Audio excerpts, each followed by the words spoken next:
जय श्री कृष्ण। एकदम नजीक में बनेली सत्य घटना पर आधारित है। आजनी वार्ता चालू करिए। मने मारी दीकरी पर खूब गर्व हतो। मारी दीकरीनुं नाम विश्वा हतुं। मारी दीकरी मारा घरनी लक्ष्मी हती अने खूब ज सुंदर पण हती। ज्यारे तेणे कह्युं के ते डॉक्टर बनवा मांगे छे त्यारे मैं तेने रोकी नहीं। हूँ तेने केम रोकी शकूं? हूँ ईच्छती हती के ते डॉक्टर बने, पण अमे गरीब हता, तेम छतां मैं खूब मेहनत करीने तेने डॉक्टर बनावी। हवे ते पोतानुं घरनुं क्लिनिक चलाववामां ना थोड़ा दिवसों हता। तेनो अर्थ ए के ते एक संपूर्ण डॉक्टर बनी गई हती अने पोतानुं क्लिनिक खोली सकती होत, पण अत्यारे ते नवा डॉक्टरोनी यादीमां हती। तेथी ज नवा डॉक्टरोने वधु मेहनत करवी पड़े छे, जेम के नाइट ड्यूटी वगैरह बधा जाणे छे के ज्यारे के नाइट ड्यूटी में जागवुं केटलुं मुश्केली भर्युं छे।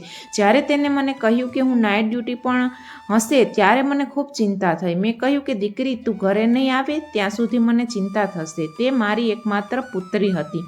मारा बे पुत्रो पण हता, पण विश्वा अमारी लाडली दीकरी हती।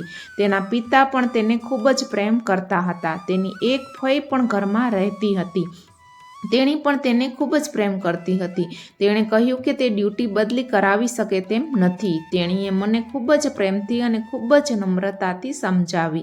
विश्वाए मने कह्युं के नाइट ड्यूटी में के समस्या शुं छे, परंतु ते खूब ज जवाबदार हती। डॉक्टर पासे भाग्ये ज एक ग्लास पाणी पीवानो पण समय होय छे अने रात्रे दीकरीनी संभाळ राखनार डॉक्टर गमे तेम करीने खूब ज व्यस्त होय छे, परंतु तेम छतां ते मने रोज फोन करती हती। परंतु आजे मैं तेनो कॉल न आव्यो एटले मने वधारे चिंता थवा लागी। मैं फोन कर्यो त्यारे रिंग जई रही हती, परंतु कोई फोन उपाड़तुं न हतुं। हूँ चिंतित हती। शुं थयुं ते विचारीने मारुं हृदय धड़कवा लाग्युं। त्यारे मने खबर छे के मारी दीकरीने कई स्थितिमां घरे लाववामां आवी हती, परंतु ते पछी तेनो फोन आपवामां आव्यो न हतो। परंतु तेणीनी एक मित्र हती जेणे अमने कह्युं के तेणीने विश्वानो एक विडियो मळ्यो छे। જ્યારે તે અમારા ઘરે આવી ત્યારે તેના ફોનમાં એક વિડીયો હતો જે અમને મળ્યો હતો। જ્યારે તે વિડીયો પ્લે થયો ત્યારે મારા પગ નીચેથી જમીન સરકી ગઈ અને પછી આખો દેશ મારી દીકરીની સાથે ઊભો હતો। તે વિડીયોમાં એક દિવસ મારી દીકરી હોસ્પિટલથી પાછી આવી અને બોલી, માં, કૃપા કરીને મને એક પ્રશ્નનો જવાબ આપો કે જો તમારી સામે કંઈક ખોટું થઈ રહ્યું હોત તો તેને રોકવું જોઈએ? મેં કહ્યું, હા, ચોક્કસ રોકવું જોઈએ, કેમ નહીં? ભગવાન પણ કહે છે કે વ્યક્તિએ ફક્ત સચ્ચાઈ અને હકનો સાથ આપવો જોઈએ। આ સાંભળીને તે ક્યાંક ખોવાઈ ગઈ। મેં કહ્યું, વિશ્વા, તારું ખાવાનું ખા, તું ક્યાં ખોવાઈ ગઈ છે? જુઓ, આજે મેં તમારી મનપસંદ દાળ ભાત બનાવ્યા છે। તેને દાળ ભાત ખાવાનું ખૂબ જ પસંદ હતું અને તેને જોઈને તે ખુશ થઈ ગઈ, પણ આજે તે ક્યાંક ખોવાઈ ગયેલી હતી। જ્યારે મેં તેને વારંવાર પૂછ્યું ત્યારે તેણે કહ્યું, માં, જો કંઈ ખરાબ થઈ રહ્યું છે તો તેને સમર્થન આપવું જોઈએ નહીં અને એને રોકવા માટે આપણામાં પૂરતી તાકાત ન હોય તો ત્યારે પણ પૂરતી તાકાત સાથે લડવું જોઈએ અને સચ્ચાઈ સાથે ઊભું રહેવું જોઈએ અને પૂરેપૂરો પ્રયત્ન કરવો જોઈએ। અને જ્યારે આપણે પ્રયત્ન કરીએ છીએ ત્યારે ભગવાન પણ સાથ આપે જ છે। પરંતુ તું શેના માટે પૂછે છે અને તું આટલી ચિંતા પણ કેમ કરે છે? તેણે કહ્યું, કંઈ છે, તે માત્ર એક ટેસ્ટ છે। તેમાં નંબર લગાવવા માટે થોડી ચર્ચા હતી, તેથી તે તેના વિશે વાત કરી રહી હતી। મને તેની આવી વાતો સમજાતી ન હતી કારણ કે હું બહુ ભણેલી ન હતી અને પછી તે ડૉક્ટર બની રહી હતી। હું ચૂપચાપ સાંભળતી હતી, પણ જ્યારે પણ તે મને કંઈ પણ પૂછતી ત્યારે મેં તેને મારા તરફથી સારી રીતે જવાબ આપવાનો પ્રયત્ન કર્યો। હું મારી દીકરીને ખૂબ પ્રેમ કરતી હતી। અમે ખૂબ જ ગરીબ હતા। મેં તેના માટે મારા ઘરેણાં પણ વેચ્યા અને ખૂબ જ મુશ્કેલીથી તેની ફી ચૂકવી। હું તેને ખૂબ પ્રેમ કરતી હતી। તે એક સારી પુત્રી અને સારી વ્યક્તિ પણ હતી। એક દિવસ તે બાલ્કનીમાં ઊભી હતી। તે અચાનક ડરી ગઈ અને નીચે દોડી આવી। ત્યારે તે મારી સાથે અથડાઈ। મેં કહ્યું, શું થયું દીકરી, તું આટલી ચિંતા કેમ કરે છે? બધું બરાબર છે ને? તેણે કહ્યું, ત્યાં એક છોકરો ઊભો છે। મેં કહ્યું, તે ક્યાં ઊભો છે? તેણીએ આપણા ઘરની નીચે કહ્યું।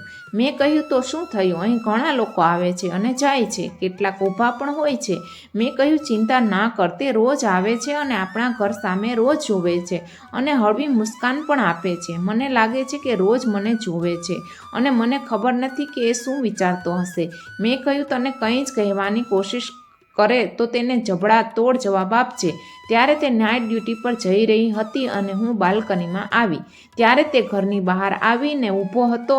સાંજનો સમય હતો, કારણ કે આ દિવસોમાં તેની નાઇટ ડ્યુટી હોય છે, તેથી તે બહાર જતી હતી. જ્યારે તે બહાર આવી ત્યારે આજે તે છોકરાએ તેનો રસ્તો રોક્યો હતો. હું આ વધુ દૂરથી જોઈ રહી હતી. પહેલાં તે છોકરાએ કંઈક કહ્યું, પછી વિશ્વાએ કંઈક કહ્યું અને પછી તેણે તે છોકરાના ચહેરા પર થપ્પડ મારી. તે પછી પોતાના મોઢા પર હાથ રાખીને એક બાજુ ચાલ્યો ગયો અને વિશ્વા હોસ્પિટલ જવા રવાના થઈ ગઈ. હું આખો દિવસ વિચારતી રહી કે એ છોકરો કોણ છે, તેણે મારી દીકરીને શું કહ્યું. આજે તેણે મને ફોન પણ ન કર્યો. તે મને રોજ ફોન કરતી હતી. જ્યારે તે સવારે પાછી આવી ત્યારે મેં તેને પૂછ્યું કે તે છોકરો શું કહેતો હતો. તેણે કહ્યું કે તે ખરાબ છોકરો નથી. મેં કહ્યું તે ખરાબ છોકરો નથી તો પછી તેને થપ્પડ કેમ તે મારી? વિશ્વાએ ના કહ્યું. જ્યારે મેં તેને થપ્પડ મારી ત્યારે મને પછી ખબર પડી કે તે ખરાબ નથી. તે કોઈ મહિલા સાથે હોસ્પિટલમાં આવ્યો હતો. ત્યારથી તેણે મને જોઈ અને કહ્યું કે હું તમને ખૂબ જ પસંદ કરું છું. તેણે આ વાત ખૂબ જ આદર સાથે કહી, નહીં તો તે અન્ય રીતે પણ કહી શક્યો હોત. પરંતુ મને ગુસ્સો આવ્યો અને મેં તેના ચહેરા પર થપ્પડ મારી દીધી. પણ જ્યારે હું જતી હતી ત્યારે તેણે પાછળથી એવી વાત કરી કે હું ચોંકી ગઈ. મેં પૂછ્યું કે તેણે શું કહ્યું. તેણે કહ્યું કે તમે મને દરરોજ થપ્પડ મારશો તો પણ હું દરરોજ તમને મળવા અહીં આવીશ, કારણ કે જ્યાં સુધી હું તમને ન જોઉં ત્યાં સુધી મારા દિલને શાંતિ મળતી નથી. જે વ્યક્તિ તમને સાચો પ્રેમ કરે છે તે જ આવી વાત કહી શકે છે. મેં કહ્યું તમે બહુ નિર્દોષ છો. તે એક ક્ષણમાં કેવી રીતે અનુમાન કર્યું કે તે તને ખરેખર પ્રેમ કરે છે? પુરુષો જાણે છે કે સ્ત્રીઓ વાતોથી ખુશ થઈ જાય છે. તેઓ જાણે છે કે કેવી રીતે તેને તાબે કરવી. જો તેનામાં એટલી હિંમત હોય તો તેને કહે કે આપણા ઘરે પ્રસ્તાવ મોકલી. મેં કહ્યું કે હા, એકદમ સારું રહેશે. પરંતુ વિશ્વાએ કહ્યું તે આ રીતે પ્રસ્તાવ કેવી રીતે મોકલી શકે, અને જો તે પ્રસ્તાવ મોકલે તો શું તમે સંમત થશો? મેં તેને સમજાવ્યું કે હા, હું સંમત થઈશ, પરંતુ જો તે તારા માટે સક્ષમ છે તો અમે તમને ડૉક્ટર બનાવી છે. અમે તારા લગ્ન કોઈ સામાન્ય માણસ સાથે નહીં કરીએ. હવે વિશ્વા રોજ ત્યાંથી પસાર થતી હતી અને તે પહેલાંથી જ ત્યાં જ ઊભો રહેતો હતો. તેણે તેણીને કશું કહ્યું નહીં. તે કાંઈ બોલ્યો નહીં, પણ બંને એકબીજાની સામે જોઈ રહ્યા. મને વિશ્વાની અંદર કંઈક લાગ્યું. મને ફેરફાર દેખાવા લાગ્યો અને મને લાગ્યું કે તે પણ તે છોકરાને પસંદ કરવા લાગી છે. તેણીને લાગ્યું કે તેણે ક્યારેય મેકઅપ નથી કર્યો અને હવે તે મેકઅપ પણ કરવા લાગી હતી, કારણ કે જ્યારે પણ તે ત્યાંથી પસાર થતી ત્યારે તેના ચહેરા પર સ્મિત હતું અને આજકાલ તે સારી રીતે તૈયાર થઈને જતી હતી. તે જ્યાં કામ કરે છે ત્યાં તે હોસ્પિટલમાં અભ્યાસ પણ કરતી હતી, તેથી તે તૈયાર થઈને ક્યારેય જતી ન હતી. તેણી કહેતી હતી કે તે એક વિદ્યાર્થીની છે અને વિદ્યાર્થીઓએ મેકઅપ પહેરવાની મંજૂરી નથી હોતી, અને તે પછી તેની આદત પડી ગઈ, કારણ કે ત્યાં કોઈ એવું નહોતું જે તેને ઓળખતું ન હોય. તેથી તે તેની સામે સારું દેખાવા માંગતી ન હતી, પરંતુ જેની સામે તેણી સારી દેખાવા માંગતી હતી તે ઘરની સામે ઊભો રહેતો હતો. તેથી તે ઘરેથી તૈયાર થઈને જતી હતી. મને તે છોકરા વિશે થોડી ખબર પડી હતી, કારણ કે તે અમારા ઘરની સામે ઊભો રહેતો હતો, તેથી બધું જાણવું જોઈએ. મેં મારા નાના પુત્ર પાસેથી ખબર મેળવી હતી. તેણે કહ્યું કે તેનું નામ વિજય છે અને તે સામેની સોસાયટીમાં રહે છે. તે લોકો ખૂબ જ સારા હતા. આખી સોસાયટી તેમને ઓળખતી હતી અને કહેતા હતા કે તેઓ સારા માણસો છે. અને મેં ક્યાંય એવું પણ સાંભળ્યું હતું કે તેમને એક જ દીકરો છે અને તેની માતાને તેના દીકરા પર ખૂબ ગર્વ છે. પણ આ દીકરો અહીં શું કરી રહ્યો હતો? મારા નાના દીકરાએ ભૂલ કરી હશે અને તેને કદાચ કોઈ બીજા વિશે ખબર પડી હશે. એક દિવસ ભારે વરસાદ પડી રહ્યો હતો. વિશ્વા તેના રૂમની બાલ્કનીમાં ઊભી રહી હતી અને તે છોકરો બરાબર સામે ઊભો હતો અને વરસાદમાં ભીંજાઈ રહ્યો હતો. હું તેના માટે ચા લાવી અને મેં પણ આ બધું જોયું. તેણી કહેવા લાગી કે આ ચોમાસાનો પહેલો વરસાદ છે અને તે કેવી હરકતો કરી રહ્યો છે. મને પણ નવાઈ લાગી, પણ મેં મારી દીકરીને કહ્યું કે તું આટલું બધું કેમ વિચારે છે? એ તેની પોતાની મરજી છે. તું તારા રૂમમાં જઈને બેસ, બહાર ઊભો ના રહે, નહીંતર તને ઠંડી લાગી જશે. મારી સામે રૂમમાં આવી, પણ થોડી વાર પછી મને ખબર પડી કે તે જઈને ફરી બાલ્કનીમાં ઊભી રહી ગઈ છે. એક જ વ્યક્તિને પ્રેમ કરવો એ ખરાબ વાત નથી, પણ ક્યારેક તમે સાચો નિર્ણય નથી લઈ શકતા અને ખોટી વ્યક્તિ તમારા જીવનમાં આવે છે અને પછી તમારું આખું જીવન બગડી જાય છે. તો તમારે વિચારીને નિર્ણય લેવો જોઈએ. અમારા પરિવાર અને પરિચિતોમાં એવા લોકો હતા જેઓ વિશ્વાસ સાથે લગ્ન કરવા માંગતા હતા. કેટલાક લોકો એવા પણ હતા જેમને પહેલાં અમારા ઘરે આવવું પણ ગમતું ન હતું, પણ હવે જ્યારે તેમને ખબર પડી કે વિશ્વા ડૉક્ટર બની ગઈ છે ત્યારે તેઓ નજીક આવવાની કોશિશ કરી રહ્યા હતા. અમારા નાના શહેરમાંથી ડૉક્ટર બનવું સરળ નહોતું. અમારી પાસે પૈસા નહોતા એટલે થોડો ફાયદો થયો કારણ કે વિશ્વાને એના પર સ્કોલરશિપ મળી ગઈ હતી. નહીંતર આખી ફી અમારા ખિસ્સામાંથી ચૂકવવી એ અમારા હાથમાં ન હતું. અમારી ઉપર હજી ઘણું દેવું હતું કારણ કે અમે ફી આપી હતી, પરંતુ પછી ઘર ચલાવવું મુશ્કેલ બન્યું અને તેના માટે અમારે લોન લેવી પડી. આવી સ્થિતિમાં વિશ્વા અમારું ભવિષ્ય હતું કારણ કે તે ડૉક્ટર બનીને અમારા બધાનું ભાગ્ય બદલવાની હતી. તેના ભાઈઓ નાના હતા, મોટા નહીં. તેણીએ તેના ભાઈઓ માટે કંઈક કરવું હતું. તેના ભાઈઓ તેના માટે કંઈ કરી શક્યા નહીં. તેથી જ હું મારી દીકરીની કાળજી ખૂબ રાખતી હતી અને એ પણ ઈચ્છતી હતી કે તેનો જીવનસાથી એક સારો વ્યક્તિ હોવો જોઈએ જે તેને અમારાથી દૂર ન રાખે પણ વિશ્વાને ખૂબ પ્રેમ કરે. વિશ્વા બહુ સારી વ્યક્તિ હતી. તે કોઈનું પણ દિલ જીતી લેતી હતી, પરંતુ બીજી વ્યક્તિ પણ આ માટે સક્ષમ હોવી જોઈએ. એક દિવસ તે મને કહેવા લાગી કે માં, મારે તમારી સાથે ખૂબ જ મહત્વપૂર્ણ વાત કરવી છે, જે મારા વિશે, મારા ભવિષ્ય વિશે, મારા જીવનસાથી વિશે છે. મેં કહ્યું હા, મને કહે તારે શું વાત કરવી છે. અને હું સમજી રહી હતી કે શું કહેવા માંગે છે તે. એવું લાગે છે કે વિજયે તેના હૃદયમાં સ્થાન બનાવી લીધું છે અને તે મને કહેશે કે જ્યારે વિજયનો પરિવાર પ્રસ્તાવ લઈને આવશે પછી તમે તેમની સાથે વાત કરી શકો છો. પણ કહેતા પહેલાં તેણીએ મને કહ્યું કે માં, તમે અને પપ્પા અને મારા ભાઈઓ મારા હૃદયમાં જે સ્થાન ધરાવો છો તે બીજા કોઈ માટે નથી અને હું તમને આ કહેવા માંગુ છું. તેણીએ કહેવાનું શરૂ કર્યું કે તેણીને હોસ્પિટલમાંથી ફોન આવ્યો. તેણીને હોસ્પિટલમાંથી ફોન આવતા જ તે બધું છોડીને પહેલાં કોલ સાંભળતી હતી. તે કહેતી હતી કે કદાચ કોઈ મુશ્કેલીમાં હોય તેથી જ તેઓ મને ફોન કરી રહ્યા છે. મારે મોડી ન કરવું જોઈએ. હા, એ વાત સાચી છે કે હોસ્પિટલનો કોલ હતો. જો કે તેણીની રાત્રિની ડ્યુટી હતી, પણ તેઓ તેને દિવસની ડ્યુટી માટે પણ બોલાવતા હતા. કદાચ કોઈ ડૉક્ટર રજા પર ગયા હતા. મેં કહ્યું કે તું દિવસની ડ્યુટીની સાથે સાથે નાઇટ ડ્યુટી પણ કરીશ? આ બરાબર નથી. થાકી નહીં જા? તો કહેવા લાગી કે બસ એક દિવસની વાત છે, હું થાકીશ નહીં. હું પાછી આવીને સૂઈ જઈશ. તમે ખાવાનું મારી પસંદનું તૈયાર રાખજો અને હું કાલે સવારે વહેલી આવી જઈશ. મેં તેને કહ્યું ઠીક છે, તારો મોબાઈલ વગેરે તારી સાથે લઈ જા અને ફોન ચાર્જ કરજે અને સારી રીતે જમી લેજે. શું તને તમારી હોસ્પિટલમાં ખાવાનું મળે છે? તેણે કહ્યું કે હા, મળે છે. અને જ્યારે તે ઘરથી નીકળી રહી હતી ત્યારે મને ખબર ન હતી કે મને કેમ અજુગતું લાગતું હતું. હું તેને ફોન કરવા માંગતી હતી પણ તેણે ફોન ન કર્યો કારણ કે એવું કહેવાય છે કે જ્યારે કોઈ ચોક્કસ જગ્યાએ જતા હોય ત્યારે તેને કોઈએ પાછળથી બોલાવવું ના જોઈએ. તેણીએ કહ્યું કે મારે જે પણ મહત્ત્વની વાત કરવી છે હું તમારી સાથે જ વાત કરીશ કારણ કે તે આરામથી કરવા જેવી વાત છે. તે તેના કામ પર ગઈ અને હું મારા કામમાં વ્યસ્ત થઈ ગઈ. તેણીએ મને બપોરે એકવાર ફોન કર્યો અને કહ્યું કે બધું બરાબર છે. પછી તેણે મને સાંજે પણ ફોન કર્યો અને કહ્યું કે આજે થોડું વધારે કામ છે પણ મેં ખાવાનું ખાધું હતું. તે ખાવાનું ખાધું ને? મેં તેને કહ્યું કે હા, મેં જમી લીધું છે અને હું સૂઈ જાઉં છું. હું વહેલી સૂઈ જતી કારણ કે મારે સવારે વહેલા ઉઠવાનું હતું. તેણે કહ્યું કે તમે શાંતિથી સૂઈ જાઓ. મેં કહ્યું ઠીક છે અને હું સૂઈ ગઈ. અને મને શું ખબર કે આ રાત પછી મને ક્યારેય શાંતિથી ઊંઘ નહીં આવે. વિશ્વા સવારે 9 વાગ્યા સુધીમાં પાછી આવી જતી હતી કારણ કે તેની શિફ્ટ 8 વાગ્યે પૂરી થઈ જતી હતી અને તેને હોસ્પિટલમાંથી અહીં આવવામાં 1 કલાકનો સમય લાગતો હતો. જ્યારે હું જાગી તો સવારના 9:30 વાગી ગયા હતા. મને લાગ્યું કે તે તેના રૂમમાં સૂઈ ગઈ હશે, પણ હું તેને કંઈ પણ ખવડાવ્યા વિના સૂવા ન દેતી કારણ કે તે સાંજ સુધી સૂઈ જતી. મેં તેને કહ્યું હતું કે આવીને મને જગાડજે અને હું તેને જમવાનું બનાવી આપીશ. એવું લાગે છે કે તે ખૂબ જ થાકી ગઈ હશે. મેં થાળીમાં ખાવાનું કાઢી ગરમ કર્યું અને મારી દીકરી વિશ્વાના રૂમ તરફ પ્રયાણ કર્યું. પણ જ્યારે મેં અંદર જઈને લાઇટ ચાલુ કરી તો મને નવાઈ લાગી. તેણી ત્યાં ના હતી અને રૂમ સંપૂર્ણપણે ખાલી હતો. હું સમજી ગઈ કે તેણીને આવવામાં થોડું મોડું થયું હશે.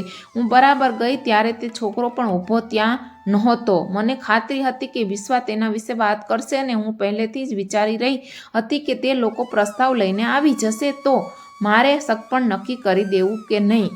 આમને આમ 2 કલાક વીતી ગયા. વિશ્વા ન આવી તેથી મેં તેને નંબર ડાયલ કર્યો. રિંગ વાગવા લાગી અને હું ફોન કનેક્ટ થવાની રાહ જોવા લાગી જેથી હું તેની સાથે વાત કરી શકું, પરંતુ તે ફોન ઉપાડતી ન હતી. મને લાગ્યું કે કદાચ તે વ્યસ્ત હશે અને હું એ પણ વિચારી રહી હતી કે જો ડબલ શિફ્ટ કરવામાં આવે તો હોસ્પિટલની સ્થિતિ કેટલી ખરાબ હશે અને જ્યારે શિફ્ટનો સમય પૂરો થઈ જાય ત્યારે પણ તેઓ તેને પાછા આવવા દેતા ન હતા. ઓછામાં ઓછું હવે તેને પાછી આવવા દેવી જોઈએ. તે મને આ હોસ્પિટલ વિશે કહેતી હતી. તે કહેતી હતી કે અહીં કશું જ બરાબર નથી. દરેક વ્યક્તિ પોતાનું કામ અપ્રામાણિક રીતે કરે છે. કોઈ પોતાનું કામ બરાબર નથી કરતું.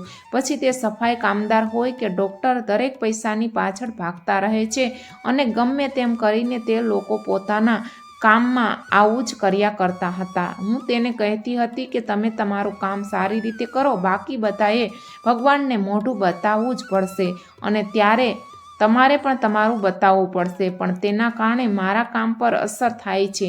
મેં ફરી ફોન કર્યો. ફોનની રિંગ જતી હતી પણ તે ઉપાડતી ન હતી અને આજ સુધી આવું ક્યારેય બન્યું ન હતું. હવે મેં તેના મિત્રનો નંબર ડાયલ કર્યો. તે પણ ફોન ઉપાડતી ન હતી.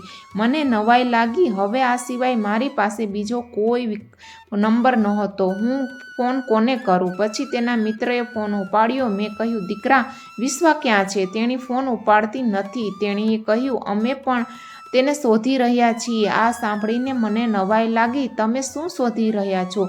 તેનો અર્થ શું છે? શું તે ગાયબ થઈ ગઈ છે? મને લાગ્યું કે આ છોકરી મજાક કરી રહી છે, પણ તેણે આવી મજાક ન કરવી જોઈતી હતી. તેણીએ કહ્યું, તમે થોડી વાર રાહ જુઓ, હું તમને પાછો ફોન કરું છું. વાસ્તવમાં વિશ્વા મને ક્યાંય મળતી નથી. મેં વિચાર્યું કે હોસ્પિટલ બહુ મોટી છે, કદાચ તે ક્યાંક વ્યસ્ત હશે. હું તેને શોધી લઈશ, ચિંતા કરશો નહીં.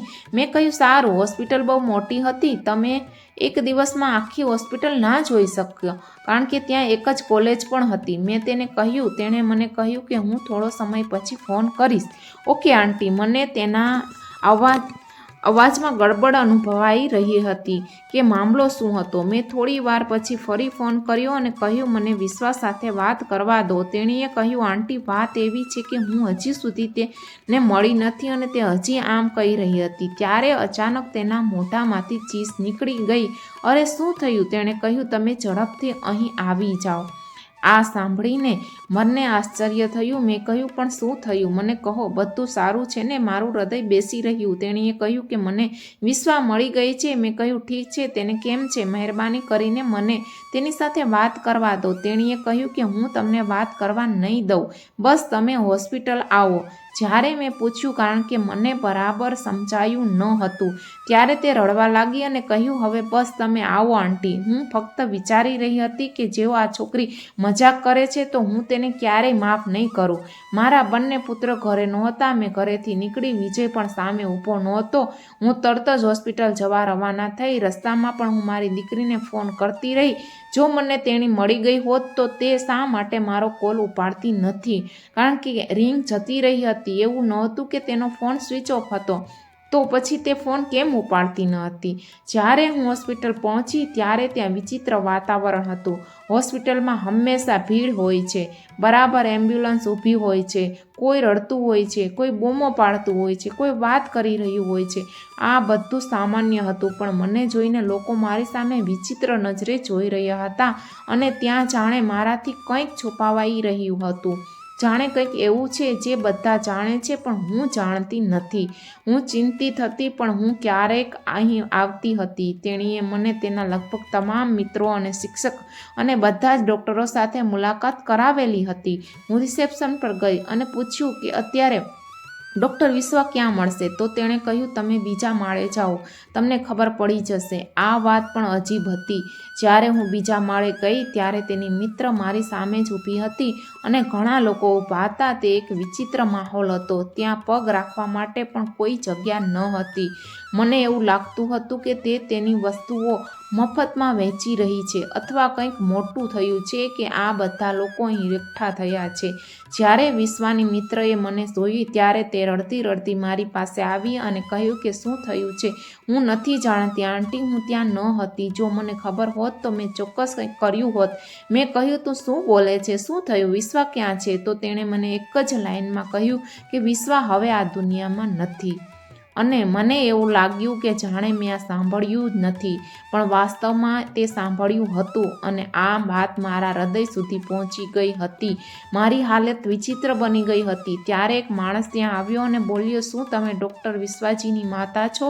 તેની સાથે કંઈક ખૂબ જ ખરાબ થયું છે. તેણે મને કહેવાનું શરૂ કર્યું કે શું થયું હતું. તે મને એવી વાતો કહેતો હતો જે તમે તમારી દીકરી વિશે ક્યારેય સાંભળવા માંગતા નથી. વિશ્વની કોઈ પણ મા આ વિગતો જાણવા માંગતી નથી જે તે મને કહી રહ્યો હતો. જ્યારે તેણે કહ્યું કે 20 લોકો હતા ત્યારે મેં આશ્ચર્યથી તેની તરફ જોયું. મેં કહ્યું, શું કહો છો? 20 લોકો હતા? મારી પુત્રી સાથે 20 લોકોએ શું કર્યું? તેઓએ મારી પુત્રી સાથે શું કર્યું? તેઓએ મને પહેલેથી જ કહ્યું હતું, પણ હવે મને સમજાયું કે કેટલી મોટી દુર્ઘટના બની હતી. મારી હાલત ખરાબ થઈ ગઈ. મને માત્ર દૂરથી જ વિશ્વાની એક ઝલક બતાવવામાં આવી. તે પછી મને ત્યાંથી થોડી દૂર મોકલી દીધી અને મૃતદેહને પોસ્ટમોર્ટમ માટે લઈ જવામાં આવ્યો. મારી હાલત એટલી ખરાબ થઈ ગઈ હતી કે હું ચીસો પાડવા લાગી. તેની મિત્રએ મને પકડી રાખી. મારી ચીસોનો અવાજ આખી હોસ્પિટલમાં ગુંજવા લાગ્યો હતો. બધાને ખબર પડી કે શું થઈ રહ્યું છે. વિશ્વાની મા આવી ગઈ હતી. તેઓનું કહેવું હતું કે રાત્રે હતી અને તે પછી તે અચાનક ક્યાંક ગાયબ થઈ ગઈ. કોઈ દર્દી તેને બોલાવવા આવ્યો હતો. ત્યાર પછી અમે સવારે તેને શોધતા રહ્યા પરંતુ તે મળી નહીં. પછી અમે તેને એક અંધારા રૂમમાં એવી હાલતમાં મળી કે અમને લાગે છે કે ત્યાં 20 લોકો હતા જેમણે તેની સાથે આ બધું કર્યું. પરંતુ તેઓ કોણ હતા? તેઓ ક્યાંથી આવ્યા? અને તે હવે આ દુનિયામાં નથી. એવું લાગે છે કે તેણીએ આત્મહત્યા કરી છે. હોસ્પિટલના લોકોએ અમને ખૂબ જ હેરાન કર્યા, અમને ખૂબ અપમાનિત કર્યા અને અમને મૃતદેહ આપ્યો નહીં. ક્યારેક તેઓ કહેતા હતા કે લાગે છે કે તમારી દીકરીએ તેના કોઈ મિત્રને ફોન કર્યો હશે. ક્યારેક તેઓ કહેતા હતા કે તે એક મિત્ર નથી, 4-5 લોકો હતા, એટલે કે બોયફ્રેન્ડ હતા. ક્યારેક તેઓ વાત કરતા હતા અને શરીરની સ્થિતિ તો અમને જ ખબર હતી. કોઈક રીતે અંતિમ સંસ્કાર કરવામાં આવ્યા, પરંતુ હવે અમારી પાસે કોઈ પુરાવા ન હતા. આખો દેશ અમારી દીકરી માટે ઊભો હતો. દરેક વ્યક્તિ તેના વતી ન્યાયની માંગ કરી રહ્યા હતા, પરંતુ અમારી પાસે એવો કોઈ પુરાવો ન હતો જે અમને જણાવે કે શું થયું હતું. હોસ્પિટલના લોકો દ્વારા જાહેર કરવામાં આવેલા રિપોર્ટમાં કહેવામાં આવ્યું છે કે ડૉક્ટર વિશ્વાએ આત્મહત્યા કરી છે, પરંતુ તેણીએ આ કેવી રીતે કર્યું હશે? તેણી મને કંઈક કહેવા માંગતી હતી. તે હસતી હસતી ઘરની બહાર નીકળી હતી. તેની આંખોમાં ઘણા સપના હતા. તો પછી આવી વ્યક્તિ આત્મહત્યા કેવી રીતે કરી શકે? તે ડિપ્રેશનમાં નહોતી, તે બિલકુલ ઠીક હતી.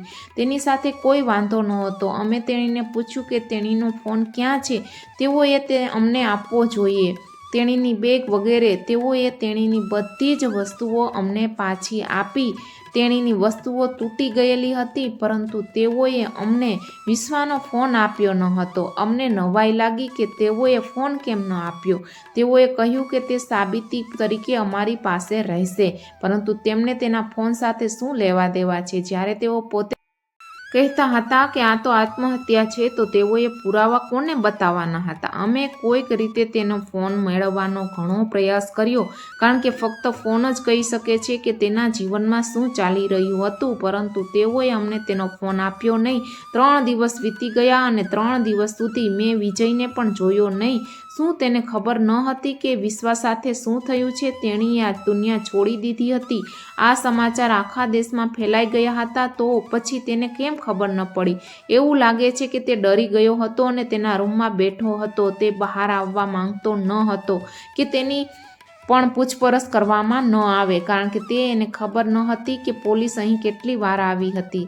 મને મારી હાલત ખબર હતી. સૌપ્રથમ મારી યુવાન પુત્રી, જેને હું ખૂબ જ મુશ્કેલીથી ડૉક્ટર બનાવી અને હવે દુનિયા છોડીને જતી રહી છે, અને હું જાણું છું કે તે કેવી રીતે ગઈ. મને રાત્રે ઊંઘ આવતી ન હતી અને હું આખી રાત રડતી. દરેક જણ ન્યાયની માંગ કરી રહ્યા હતા, પરંતુ મારી સાથે જે થયું તે ક્યારેય સુધારી શકાય નહીં. મારી દીકરી અમારા ઘરની લક્ષ્મી ક્યારેય પાછી નહીં આવે. મારી દીકરીએ આ દુનિયા છોડી દીધી અને તે ક્યારેય પાછી આવવાની નહોતી. જો ન્યાય મળશે તો કોને મળશે? કોઈ માતા માટે આ શું હોઈ શકે ન્યાય? શું તેઓ મારી પુત્રીને મારી પાસે પાછી લાવી શકશે? એક અઠવાડિયું વીતી ગયું અને વિશ્વાની મિત્ર અચાનક અમારા ઘરે આવી અને કહ્યું કે તેને વિશ્વાનો વિડીયો મળ્યો છે. તેણે કહ્યું કે વિશ્વાએ કદાચ તે સમયે આ વિડીયો મોકલ્યો હતો, પરંતુ મેં તે જોયો ન હતો. હું ખૂબ જ વ્યસ્ત હતી અને ડરી ગઈ હતી, કારણ કે મને ધમકી આપવામાં આવી હતી અને કહેવામાં આવ્યું હતું કે જો હું કંઈ કહીશ તો પરિણામ સારું નહીં આવે. તેણે કહ્યું કે મારી પાસે વિશ્વાનો છેલ્લો વિડીયો છે. આ સિવાય અમારી પાસે તેની કોઈ યાદો નથી. વિડીયો 45 મિનિટનો છે.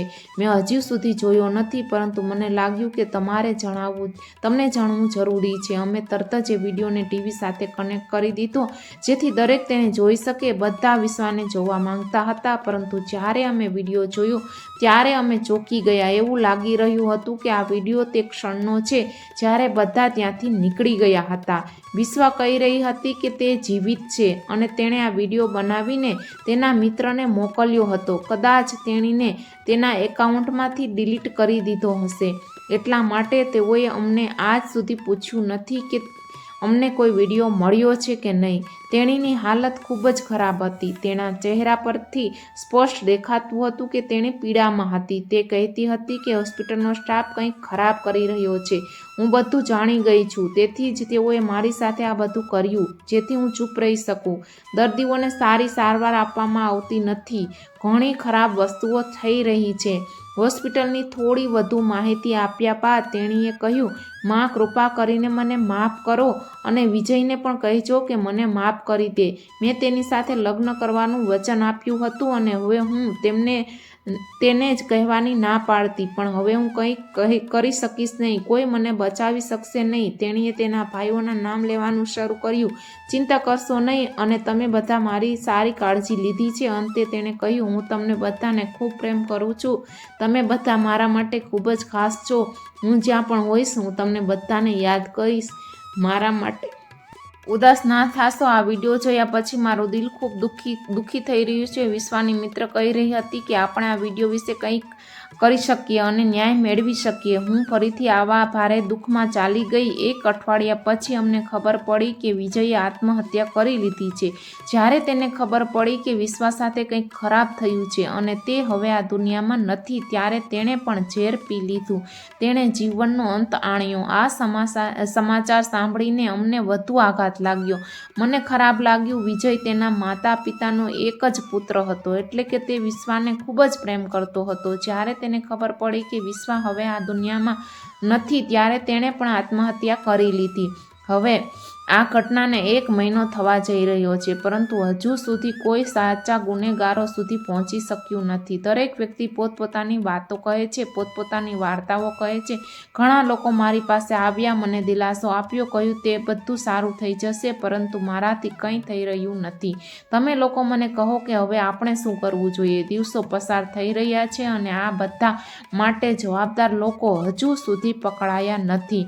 તમને લાગે છે કે વિશ્વાને ન્યાય મળશે? આ વિડીયો કોઈને રડાવવા માટે નથી. આ મને ખબર છે બધાને આ વિડીયો જોઈને રડવું આવતું હશે, પણ આ એક સમાજનો અરીસો દેખાડવા માટે આ વિડીયો બનાવવામાં આવ્યો છે. આઈ હોપ કે તમને વિડીયો ગમ્યો હશે અને તમે કંઈક આમાંથી શીખ્યા હશો. તો મળીએ નવા વિડીયો સાથે. ત્યાં સુધી જય શ્રી કૃષ્ણ.